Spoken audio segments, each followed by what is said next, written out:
Welcome back, everybody. Today we're going to go over the 2026 fantasy running back rankings. Here are my top 24 for PPR format. Before we get into it, feel free to hit the subscribe button. I would really appreciate it. And without further ado, let's get right into it. As you can see, our number one running back is already listed. It's going to be Bijan Robinson of the Atlanta Falcons going into 2026.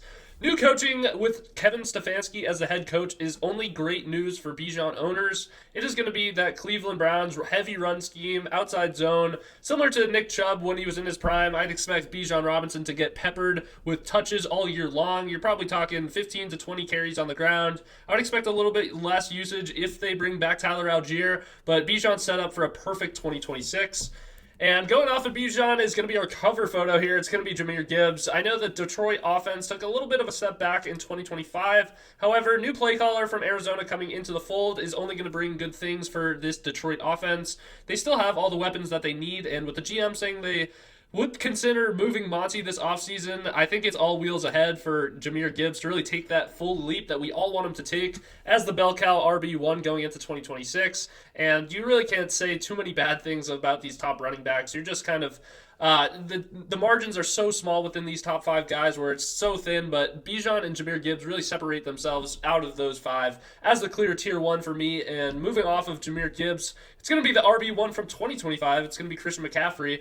My only drawback is the fact that he's turning the big 30 before the season going into 2026, which is usually the kryptonite for running backs. However, as modern medicine and as we advance further as a society, really, running backs are staying healthy longer and more effective later in their careers. This is just look at Derrick Henry, what he's doing every single year. Christian McCaffrey, I don't think he'll be able to withstand all those touches again, but he's definitely going to get fed a whole bunch, especially even if they let Brian Robinson go. That's more carries going to him. And with George Kittle probably missing the first part of the year, it's just going to be more over the middle targets for Christian McCaffrey, who was like top 10 in targets for wide receivers still in running back catches, which was insane to me. So Christian McCaffrey clearly going to find his way into the top three for me. But still in our top five is going to be Devon Achane. One of the more interesting situations to monitor going into 2026, and that's the departure of Mike McDaniels as the head coach. It'll be interesting to see how this offense moves because it was so potent with the outside zone scheme that really benefited Devon Achane's skill set. So whichever coach is hired into Miami, they're going to have to use Devon Achane, but I don't think he'll be as efficient on the ground simply just due to the fact that McDaniels was an offensive genius and he's going to be bringing that offense to LA, but it is important to still take everything at face value because Devon Achane is a superstar in this NFL, so he's going to be able to figure it out no matter what. As long as they get the ball in his hands, he's going to be A-okay.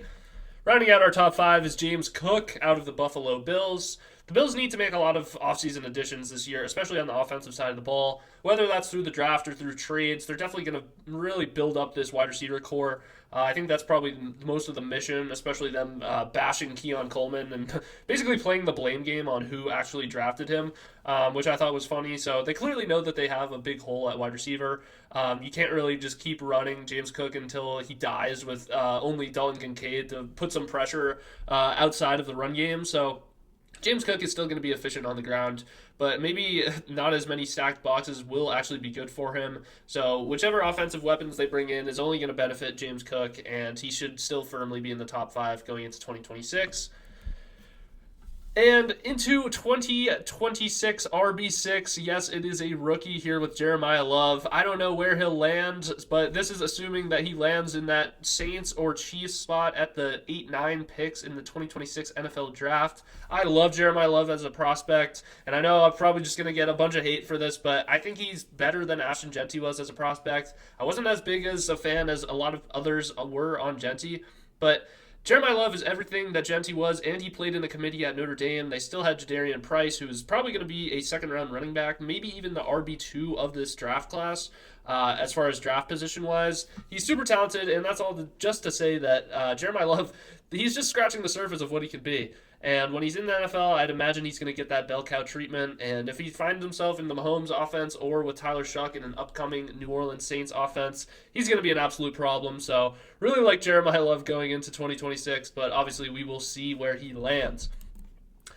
And right after him is going to be Jonathan Taylor. Yes, it's probably a little bit too low, and I'll probably get hated for this as well because Jonathan Taylor was the RB1 by far through the first 10 weeks of the season. However, finishing out the year without Daniel Jones, it was right back to what we've seen with Jonathan Taylor. It's consistently okay, and that's fine for kind of the RB7 through 10 here, but you're not going to be drafting him as the RB1, 2, or 3 going into 2026, and that's because we don't know how healthy Daniel Jones is going to be. If he's not 100% by start of camp or week 1, you're just kind of left in this ambiguity range of who's going to be the quarterback, and everything about running backs is touchdown opportunities. And if he's not in a position where he's going to score a lot, I don't love my outlook for Jonathan Taylor, but he's still at RB7, and this offseason, he has a lot of room to wiggle all the way up to RB4 if everything goes right for this Colts offseason. At RB8, it is going to be early, one of my favorite draft picks of 2026. It's going to be Marion Hampton. With Mike McDaniel coming to LA, his running backs over the past 3 years, they've all finished as RB5 or better. And yes, that's not all Devon Achane. Raheem Mostert was a top 3 running back. Based on touchdowns, yes, but also that shows that he loves to run the ball within the 5 and 10 yard line. And what better than the first round rookie this past year out of UNC, a big body back that can get it done between the tackles and in the pass game. So he's going to be a focal point of their offense. I think this is going to become a very dynamic offense with both tackles back, and Hampton is already one of my favorite picks going into the upcoming season. At RB9, it is Ashton Jeanty. I mentioned his name earlier. However, he is still at RB9, and that's strictly just due to the offensive line concerns. If he had an O-line, he'd be in my top 5. However, Mendoza, the likely selection at pick number 1 for the Raiders, will put some stress off of Jeanty. However, they need more weapons around him, and by weapons, I also mean an offensive line because ranking dead last for a running back is the death wish for fantasy, and there's nothing he could really do behind that line. So it'll be interesting to see how he performs with whatever new tools they bring to the offensive line, but it can only go up from here, so he's firmly in my top 10. And capping off the top 10 is going to be Josh Jacobs. I know I'm a little bit shaky on this ranking. I think he could slide down as the offseason continues, to be honest. Matt LaFleur does like running 2 running back systems, and he just hasn't had the opportunity to do so. But I think he finally found something with Emmanuel Wilson that they're going to use him more to try and keep Jacobs fresh. Obviously, he ended the season a little bit banged up with that knee, never was truly himself at the back half of the season, and I don't think they want that to happen again. And Jacobs is only getting older, so I would expect more of a 1A, 1B situation into 2026, especially with how good Emmanuel Wilson looked. I mean, he's no just backup running back. He could start for other teams. And Jacobs' outlook, it's a little bit uncertain as of now, but RB10 is kind of my safe spot for now. But don't be surprised if he moves a little bit down going further into the offseason. At number 11, we got TreVeyon Henderson out of the New England Patriots, one of the most exciting players going into 2026, and that's just due to his big playability. With Ramondre Stevenson coming back, yes, it's going to be a committee, but he only needs 10 to 15 touches to really take one to the house. We saw that 3 times this year with runs over 50 yards, and he was just a game wrecker from day one. As soon as they started using him, I think they finally figured out that using TreVeyon Henderson is in the offense's best interest, so he should only get more and more involved in year 2, probably poised for that Gibbs-type breakout from year 1 to year 2. The talent is off the charts, and the sky's the limit for him.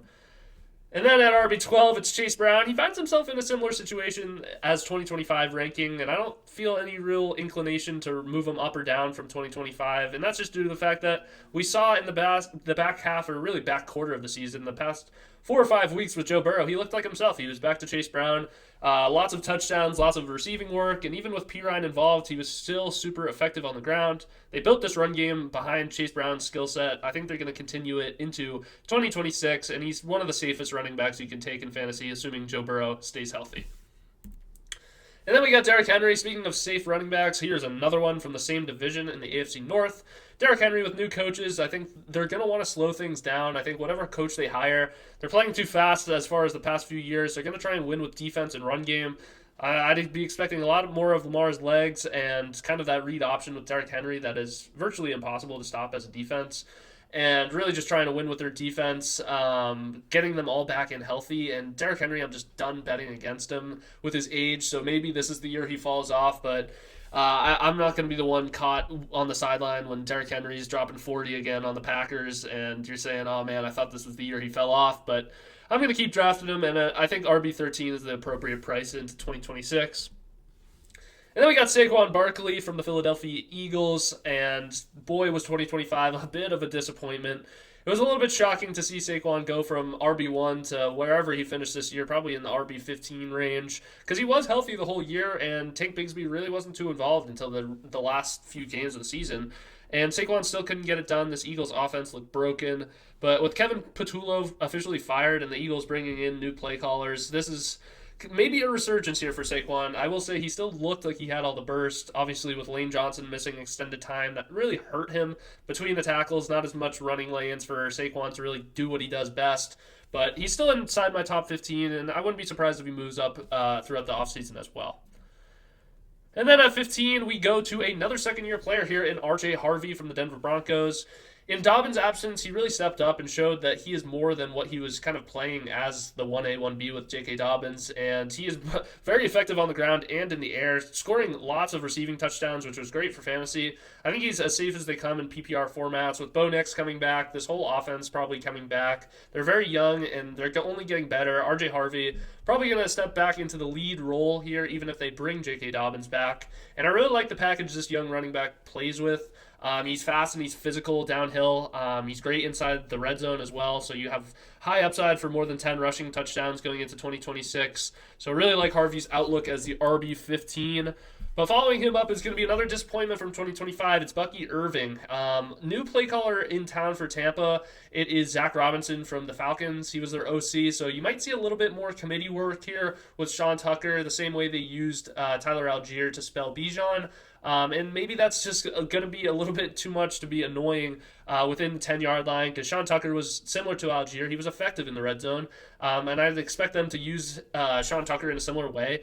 That might drive you crazy as a Bucky Irving owner, but that remains to be seen. But Bucky Irving, still inside my top 20. Yes, he's a little bit lower. I still love the prospect. I love how he plays. I love him in the receiving game, but this Bucs offense is kind of on the decline as of late, and until I see some stability within this offense and a coordinator that really figures it out, he still is going to be at 16 for me. RB17 is Kyren Williams. Speaking of committees, him and Blake Corum probably into 2026 is going to be more 50-50 than ever. Corum looked great on the ground. Not to say that Kyren didn't, because he also looked great. And it's really been showing off his talents in the playoffs, which is what they wanted. They wanted to keep him fresh for the playoffs, and it's working. So why not run the same recipe right back into 2026? I think he's a safe running back. He'll probably finish within RB12 to RB20 for sure. I don't think he has that top 5 upside, barring any injury to Blake Corum. But this offense is potent, and he's always a threat for multiple touchdowns just due to the fact that the Rams are a wagon. And with Stafford probably running it back, I think you should be running it back with Kyren Williams as well. RB18 is going to be Travis Etienne here in the photo to my right here. With Travis Etienne of the Jacksonville Jaguars, obviously he's a free agent, so you don't know if he's coming back, but I would expect him to get signed right away by Jacksonville. I think they need him. He's a crucial part of this offense. College friends with Trevor Lawrence, winning a national championship there, and their chemistry has been on display this season. Multiple multi-touchdown weeks for ETN in the backstretch of the season. He helped win you weeks with over 30 fantasy points multiple times this season. So I love ETN's outlook going into 2026. One of my favorite players to watch this year. From the resurgence of being a bust in 2024, he really proved himself this year, and that should definitely continue into this upcoming season. And then we got Cam Scatterbo, one of my favorite guys to just watch in the NFL. He plays crazy, but he's going to be crazy if he can get healthy back onto the field. Obviously, he's been rehabbing. You've seen it in all the internet clips. With that ankle, though, gruesome injury. Coming back is going to be more of an uphill battle than I think many people believe. But hopefully he'll be back for training camp. If there's one guy to do it, it's Scatterbo. I don't think he's going to be taking any extended rest that maybe he would want, but I think they're still going to be smart with him to start the season, which is why I have him at RB19. Don't be surprised if guys like Tracy or Singletary that ran really well to end the season, they try and just kind of lean on them a little bit to start the year to really spell out Cam Scatterbo to give him some added rest as he recovers back from this injury. But he's still inside my top 20 nonetheless, and rounding out the top 20 is going to be Javonte Williams of the Dallas Cowboys. Another free agent here, probably going to go back to the Cowboys. Am I a little bit too low on him? I think I probably might be. He's definitely going to probably move up a few spots as we continue on this offseason, because this Dallas offense is top 3 in the NFL, and I'm confident saying that. And he is a touchdown threat anytime he touches the field with this offense. So he's one of my favorite guys for fantasy this past year, and I think it should continue. But between the tackles, he plays fast and physical. But towards the end of the year, a little bit banged up, so maybe that's something to monitor, that they'll try and spell him a little bit more this year. He had a lot of volume. I don't think they expected Miles Sanders to get hurt so early, so I would just temper expectations a little. But yes, he should definitely be a little bit higher. But for now, he's at my RB20.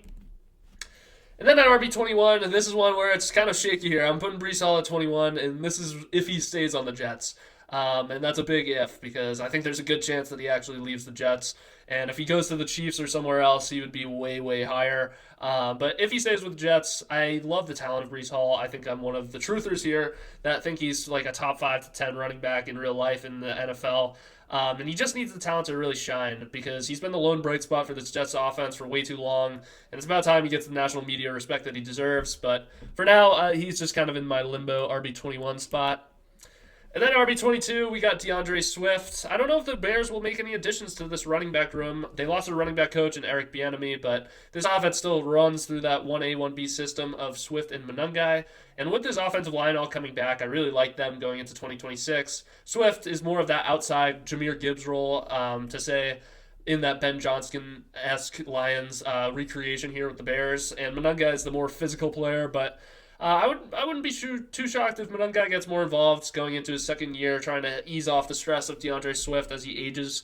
But DeAndre Swift still in my top 24 and should firmly be there. He's one of the safest guys for 2026.